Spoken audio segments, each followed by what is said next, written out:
So today we are joined by all these lovely ladies from the governing committee, and we're going to be talking about all things women because it is National Women's Day, or International Women's Day, should I say, on Sunday. So we are going to be talking a little bit about our own personal kind of journeys throughout the profession of being driving instructors and our positions now and where the journey's taken us and what made us get into it in the first place. So I'm going to throw it over to Lynne first so she can tell us a little bit about why she joined the profession. I came into it from teaching and I decided to come into the profession because things were getting quite difficult in teaching, and I was finding having a family as well, and they were small at the time, quite a lot, and it was all quite challenging. When I first came into the industry, there were very few women in it. So in actual fact, I felt like I stood out if I went to meetings or conferences and things. There were not very many women at the time. Um, but the one woman's name that frequently used to come up was Margaret Stacey. And Margaret was the lady that helped to write the driving instructor's handbook and several other industry books. And then I met her because she was a speaker at one of the meetings that I went to. I think it was women actually who sat and chatted to me when I felt very alone, because it was quite scary going off to things when you're new to the profession and sort of being on your own, getting yourself there and having nobody necessarily to talk to. But it was women that used to come over and chat to me and made me feel better. And it was some of the NJC women at the time that came over and I think spotted that I might be able to help them. And that's when I started to become a GC member to begin with. And then, strangely enough, was asked to be secretary and then chair, and then president, none of which I'd like to add I have ever known anything about before I took any of these things on. So I'd never been a secretary, I'd never been a chairperson. So I think it was the women that really sort of helped me and made me feel at home. I think women are good with emotional intelligence, they've got good EQ, and I think that helped. That's how I came into it. Lovely. I've just what you were saying there. So I've heard a few people now that have come from the teaching background and the teaching world, and that have kind of thought, "Oh, I'm good at teaching things. That seems like a logical step." Do you feel like that's been kind of throughout the the times? I guess is what I'm trying to say. That's been a similar correlation to what you just said there about your thought process. Yeah, I think coming into teaching, from teaching rather, really helped me. But what did scare me was that in my mind, and this is completely wrong, but women were not so good at driving. Therefore, I felt all the men in the industry that were surrounding me at these meetings knew far more than I did. But I knew that I possibly knew more than they did about teaching. So that was where I got my confidence from, I think. Do you still think that's a stereotype now with women and men, that we're still perceived as these people that can't drive? Oh, I would hope not, Charlie. This is quite a long time ago when I came into the industry, and I would sincerely hope not now. I think my parents' generation, women didn't actually learn to drive. My own mom never learned to drive, but I wouldn't say that's the case now at all, is it? So I think that's changed, thank goodness. What about you, Sue? Well, would you believe I come from a secretarial background? Um, and I found myself out of a job for a while. I was doing a bit of cleaning, listening to Woman's Hour, and they had an article about female driving instructors. And they were saying 50% of the population are female, but only 12% of driving instructors are female. And I thought, well, I could do that. So I went off and I found the driving instructor's handbook. I rang up the guy who wrote it. Lynn will remember her name, John somebody or other. John Miller. John Miller, that's right. I rang him up, and he put me in touch with a local trainer in Plymouth, because I didn't want to go with BSM or LDC or any of those names that were around at the time. And that was it, really. Yeah, so I qualified in 2000, and I'm one of what they call the sandwich generation. So I was sandwiched between two teenage daughters, one doing A-levels, one doing a GCSE, all the hormones flying around, etc., and elderly parents. And I shared a house with my parents for a number of years. My mum had dementia, so there was lots of caring going on, and there was I, the only sane person in the house. Coping with both ends of the spectrum. That's why you're a sandwich. But on the positive side, qualifying as an instructor meant I could do my hours and book, do my diary around everybody else's needs. So, school run in the morning. My mum used to go to a daycare centre, so I could take her and bring her home. So it all sort of fitted in nicely. I would not have been able to do what I did at home if I'd been in a traditional 9-to-5 job. And I love how you put that there, that it suited everybody else's needs. So there's a lot of people that come into this industry and say, oh, I need it to work for me. I need it to work around me and my time. So that was really nice, a nice way to put that. Thank you for sharing that. Fiona. I used to work in retail, and I was a manager within retail for WH Smiths for a long time. And I thought about becoming a driving instructor many years ago, but I was single and I couldn't afford to give up my job and still train to become a driving instructor and have a job at the same time. So I put it on the back burner and forgot about it. Then I was, I got married, found a partner, found a man, got married and had babies. And then I was sort of juggling a job, juggling a job and juggling babies. And I became ill. I had cancer and I wasn't well enough to be at work, but I had a year off work having chemotherapy and radiotherapy. And that gave me an opportunity to find some time to do some training. So I was probably the only person sat in the waiting room at the chemotherapy or the radiotherapy department, reading the highway code and practicing for my part 1. And I used to walk my children to school every morning. How old was I when I started the chemotherapy? I was 2. My children were 2 and 3.5 when I had my chemotherapy. And I used to walk them to school, hand them over to the childminder, come home and practice my hazard perception tests and practice my part 1s, and then go and pick the children. My husband would pick the children up from the childminder in the afternoon, but I would lie on the sofa and read the highway code or have a nap, and then passed my part 1, went back to the job I was doing. By this time I was doing something else other than retail, but I hated my job, absolutely hated my job, and the company I worked for were awful. But I had this vision that I was going to leave, and childcare and chemotherapy and everything was just happening around me. But I knew that if I passed my part 1 and I passed my part 2 and passed my part 3, I could leave. And then I did all of those things. And then I was able to fit my business in around the children. So I could take them to school, go and do driving lessons.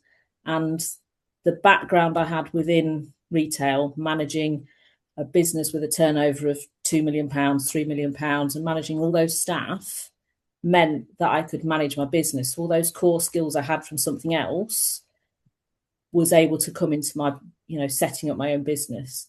And those transferable skills from training staff, managing profit and loss, all those key things come into running a business. And the only skill I had was learning to drive, was being able to drive well. My dad taught me when I was 17. So it feels like I've brought that back into my world.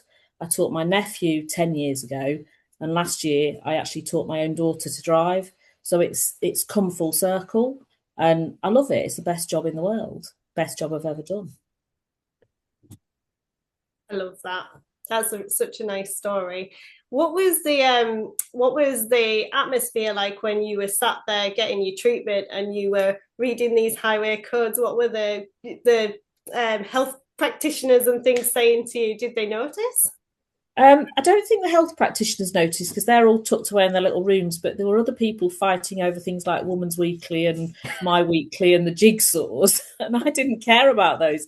I was literally just reading Driving the Essential Skills, the highway code, and just coming home so as I could practice my hazard perceptions and my part 1 theory tests and just keeping going with those.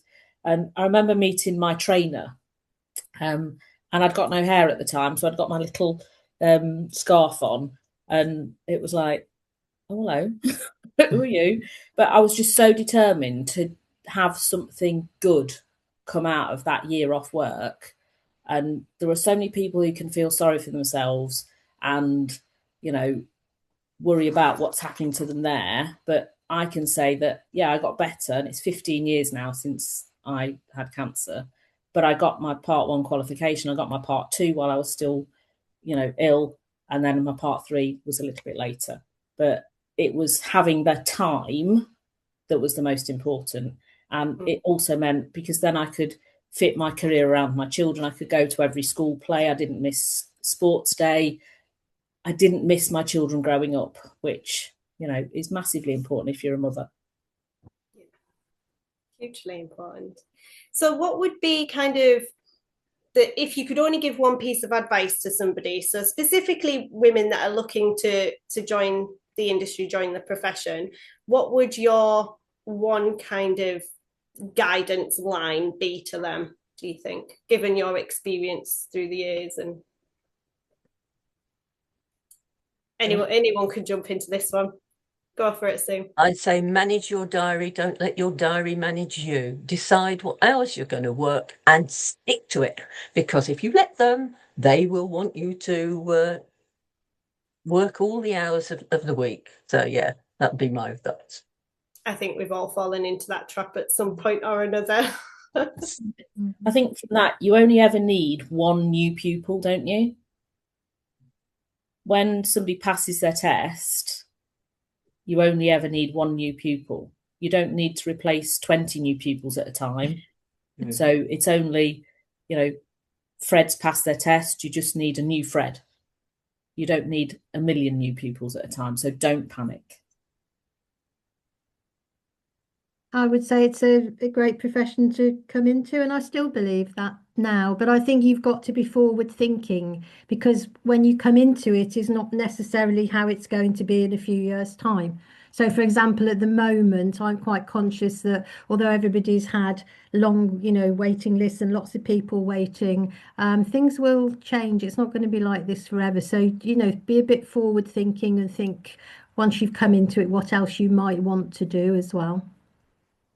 I think it's really what I didn't realize when I came into this this industry was that there's so many different paths you can take. So once you become qualified and become a driving instructor, there's so much more you can do.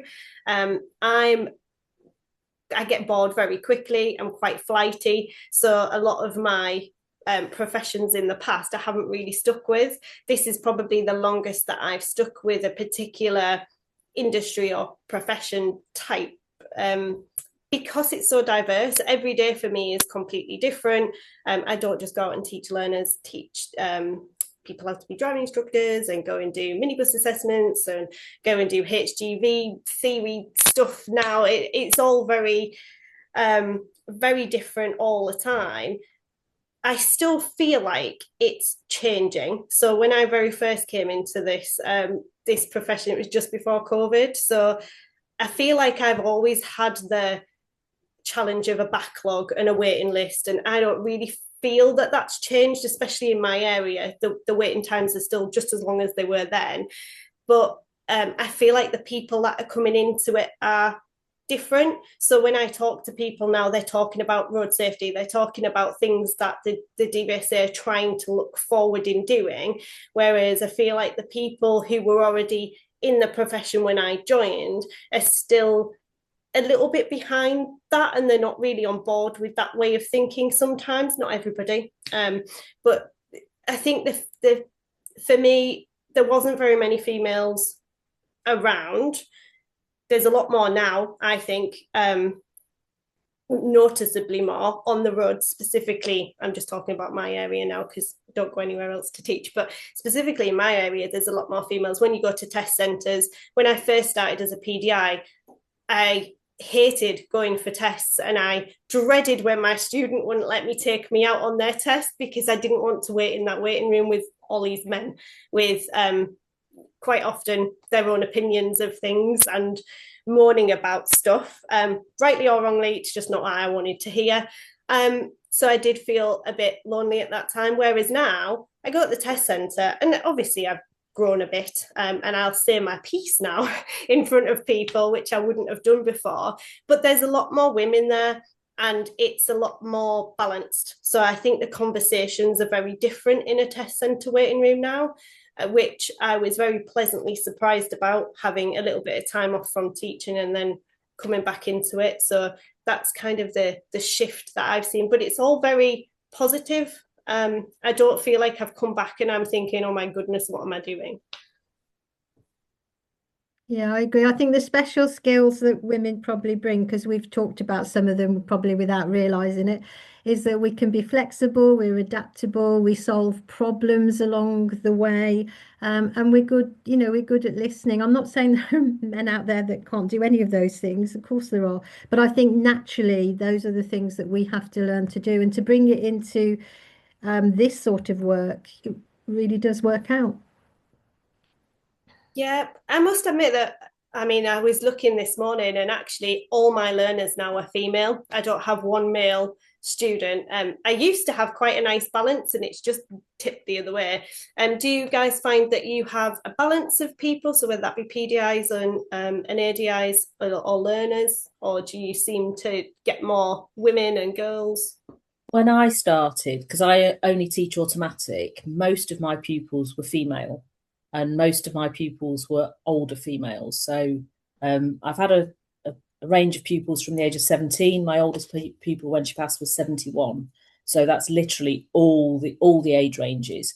But I was talking to somebody the other day, and I'm getting more male pupils. I'm getting more younger pupils. I'm getting a lot of 17-year-olds in. There's a lot more people want to do automatic.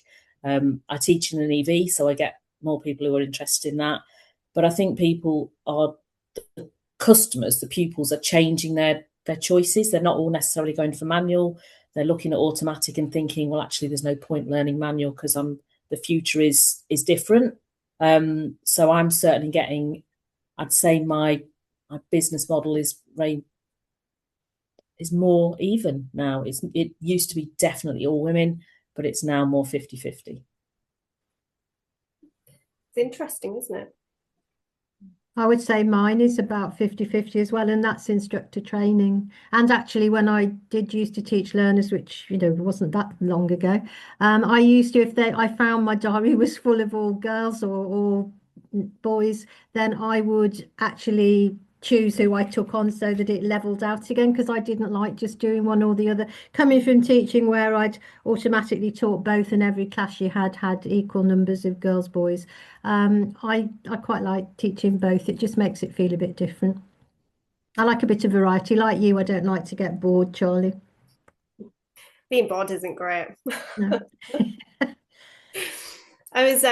We actually had our chat room last night for our driving school, and this subject actually came up, whether it was still heavily male dominated as it has been perceived in the past. And actually, when I looked at who was on our chat, it was a very 50-50 split. There was the same amount of men as women. And when I have a look at kind of who's joined our school and things, it's very split down the middle. There isn't a whole bunch of men or a whole bunch of women. It is very, very even.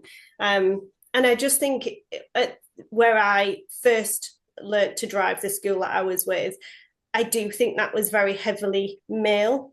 I don't remember having any females to network with or contact that were within the same school. It was very male orientated, which was why I actually really liked the training program that I was on, which was, I don't know whether you remember it, but it was the DITV that Lou and Blaine Walsh brought out.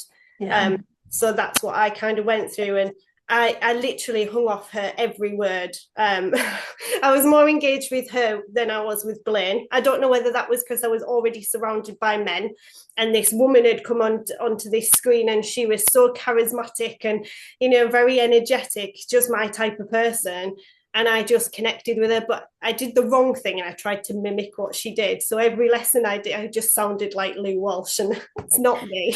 So yeah, she was like a standout figure to me from day one. And when I rang her, I had to ring her for something. And I was sweating. I felt like I was talking to, a bit like when I first joined you guys on the ADINJC. I felt like I was just going into like this celebrity hub. So yeah, it was a nice experience, I think, that I had, even though it was still, I could recognize a really good inspirational female. And I do think that's still out there in the industry. I just think there's more of them, which is lovely as a female representative. Yeah. Who was out there when you kind of came on board? Who was your icons? Who was your role models? Lynne. Oh. No, seriously, I think you were the first person that I sort of came into contact with that was more than just an ADI teaching learners. So yeah, no, definitely you. I think when I was training, my trainer mentioned Lynne Barrie's name as a book to read. You know, she had written a book, and it was like, oh, people, you know, who are training write books as well. It's not just a book in a library, or it's somebody who's actually working. So as a figurehead, probably Lynne's name. Well, that's very flattering. What I think is that actually then we used to have printed magazines, or magazines would come through your door, and I often used to write articles in those, and I think that's where people used to find out about me. I mean, that from that point of view, things have changed quite a lot now, but there are a lot more women now that you think about in the industry. And when we go to our conventions and conferences, there's a lot of women speakers, isn't there? Female speakers, which is great, really good. It's so And a lot more females coming to conferences. You know, when I first got involved with the NJC and we were doing the conferences, it was very, very male orientated, wasn't it? The number of females were quite low relatively, whereas now it is much more, the women are coming along, which is great. Yeah. It's really good for people coming into this industry that are thinking about becoming a PDI, because I do think it makes a difference, especially for women coming in, that they have other women to look up to and kind of have as their role models, like you guys. You know, so I'm going to just come off on a bit of a tangent and talk about the ADINJC for a little bit, just because you guys are a big part of that. Obviously, Lynne, you've been a big part of that for a while now. So when you first took your role, was it secretary that you had first? Yeah. So what was kind of the format there? Was it male kind of orientated with a couple of women, or were you the only one, or how did that work? It was very male orientated, not many women there at all. And I don't know, it was strange coming into it. As I said, I've never been a secretary, and Sue's far better at it than ever I was when I was secretary, because it was never my thing, but it was what I was asked to do. I think the role I ended up in, strangely, as chair, was one where people often used to say to me, "You're the peacemaker." And at perhaps DVSA meetings when we used to go, and you know, they can get quite heated between people.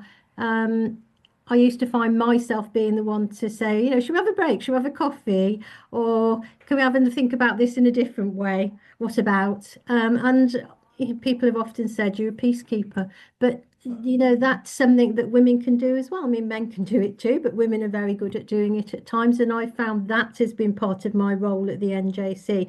Let's not forget that when I came into it, they actually had, and this is no secret, they had no money, they were in the red. They had very few members, very few. So there was a lot to sort of build up really, and to take on board and think, gosh, this is, you know, this is a huge ask. But slowly over time, we've done it. Anything's possible if you put a lot of hard work, effort, and you really know what you want to achieve. Anything is possible in this industry. Do you know what I love about that comment? It sounded very Disney. Sounded very what? Very Disney. Oh, what It sounded something like Walt Disney would say. It was great. From my perspective, coming in as quite a new person, joining the committee, I still feel like you're kind of a good figurehead for that community, because obviously we've got 2 male chair and deputy chair, and I do think you still carry that role as a kind, not that everybody argues and things, but that peacemaker, that voice of reason in the background, and kind of keeping everything on track and being that person. But I think that works, because I don't think a full female congregation would work, the same as a full male congregation probably wouldn't work. There's got to be a bit of a yin and a yang. And I think, just basing it on what I've been involved with so far, I do think that there's a really nice balance now. You know, Fiona and Lee are doing a lot of the support stuff, so there's a yin and a yang. Obviously, Sue, you're out there on your own, but you do have that the other people kind of coming into you and feeding in, which are male inputs. So then there's that balance there. But I do think it's a really nice balanced situation that we've got at the minute, which is probably helping it grow into in an association where everybody can kind of come to and feel supported. Yeah. Definitely, couldn't agree more, Charlie. It's I think because we're there, we've brought other women into things to, you know, they can feel happy to come to meetings, conferences, etc., and they've got support there and people they can talk to. Yeah, and you coming in and bringing fresh face, fresh ideas, and the energy that you give out is absolutely great. And it's been, you know, it's good having you on board.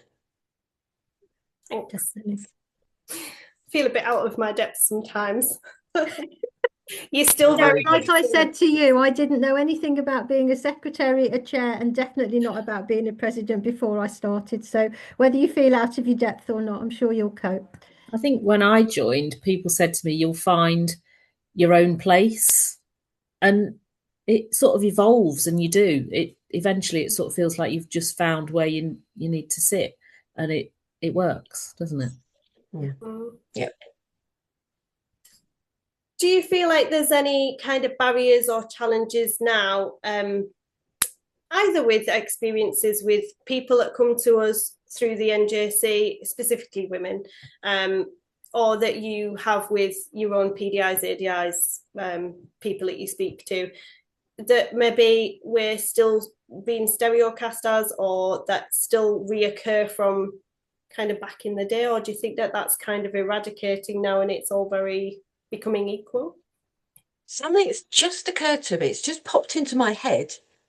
We don't get female ADIs contacting us for support because they've got into trouble from DVSA. I cannot think of a single woman that we've had to help like that. Now that, take that as, can you, Fiona? We haven't, have we? I mean, I've only been in the support role for a very short space of time, but I don't think we've had a lady yet. I don't think so. And either that means they're very good at hiding it, or they don't get into trouble. Don't misbehave, no. No, I'll be honest, even when I did it back in the day, and I helped with ADI support when I was chair, there were very few cases that were women. I haven't really thought about that before, Sue.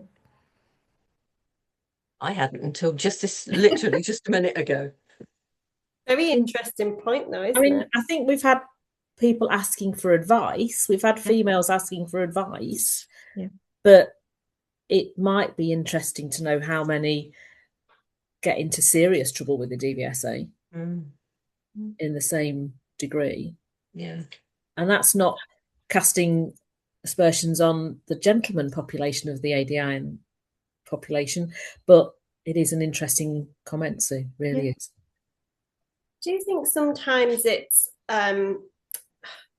hard for a male instructor being in with a female, I do think that females can take things that we go back to emotions.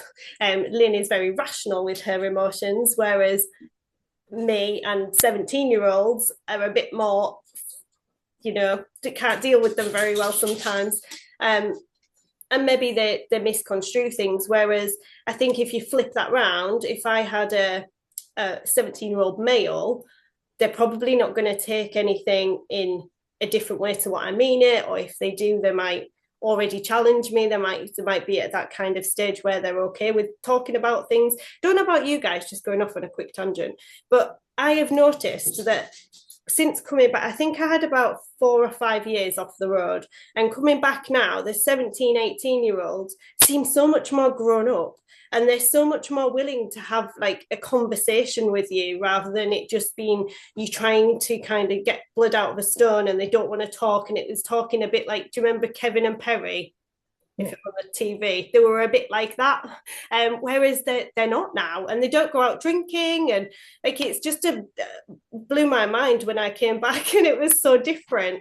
Can't remember where I was going with that. Sorry, things change, don't they? And I agree with you. I don't think I've had any real barriers as such, with any male colleagues, and nothing that never been, that hasn't been sorted out with colleagues or with pupils. No, not really.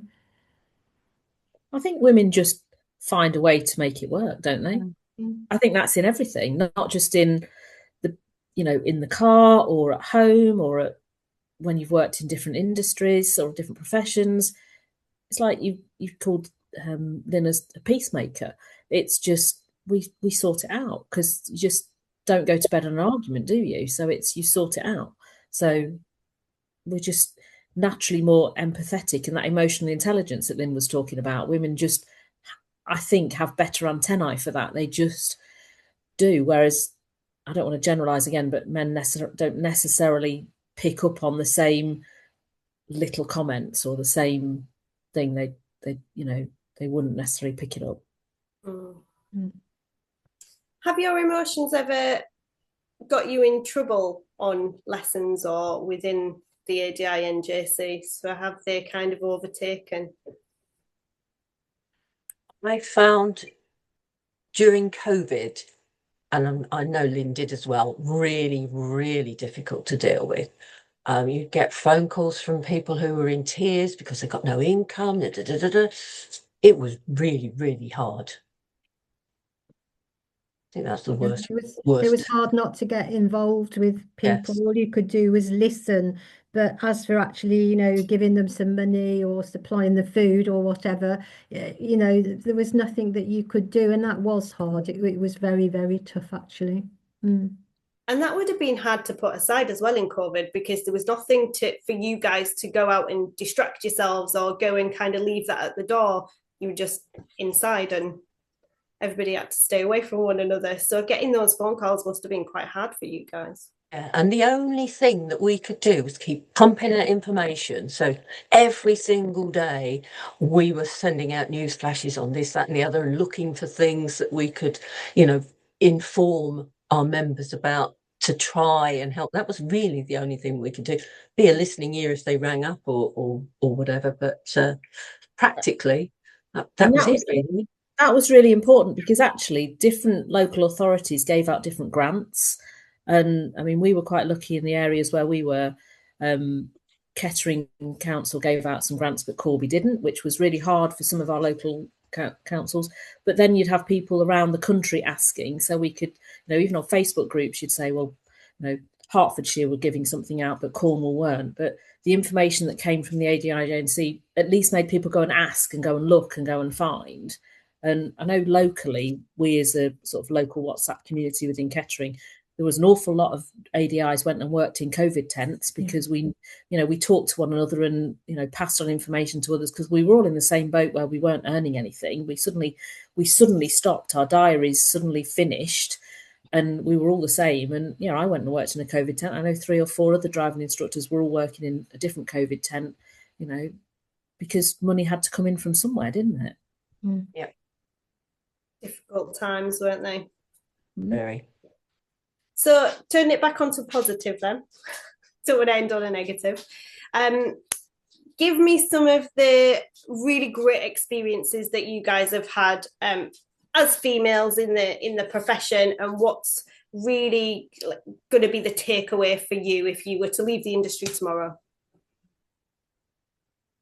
I think the biggest thing for me was all the people that I've met along the way, and the introduction of coaching into the profession, because I knew when I came in from teaching that, and I was trained in a very instructor-led way, it just did not feel right to me. So to meet people like Sir John Whitmore, Dr. Jonathan Passmore, and to be invited onto the first coaching for driver development courses was the biggest thing I'll ever remember, because it helped me so much. And it was just fascinating. I love learning things, and it was just fascinating. And of course, it's taken off big time really now.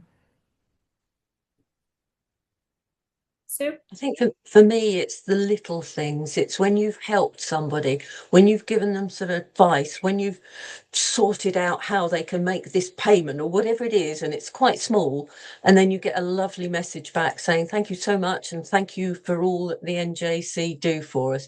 I find that really, really rewarding. Fiona?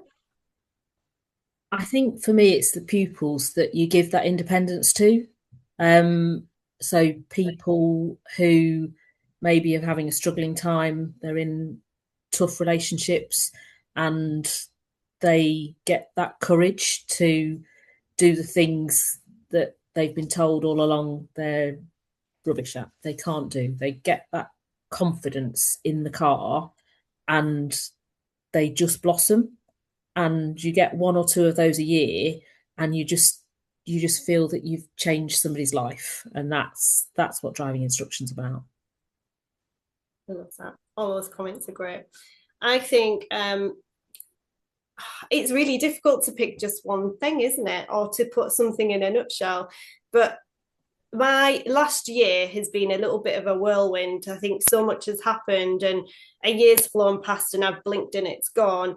But I think I'm going to take a little bit of everyone's here, because I think the people that I've met specifically in the last year, I think have changed me for the better.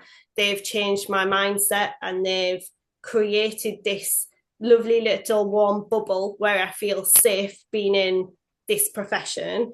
I also have a new skill set where I can go and help my learners better, which is giving me, just what you were saying, Fiona, that really rewarding feeling at the end when you know that you've helped them, and it's beyond that test that I was probably teaching to at the very beginning of my career.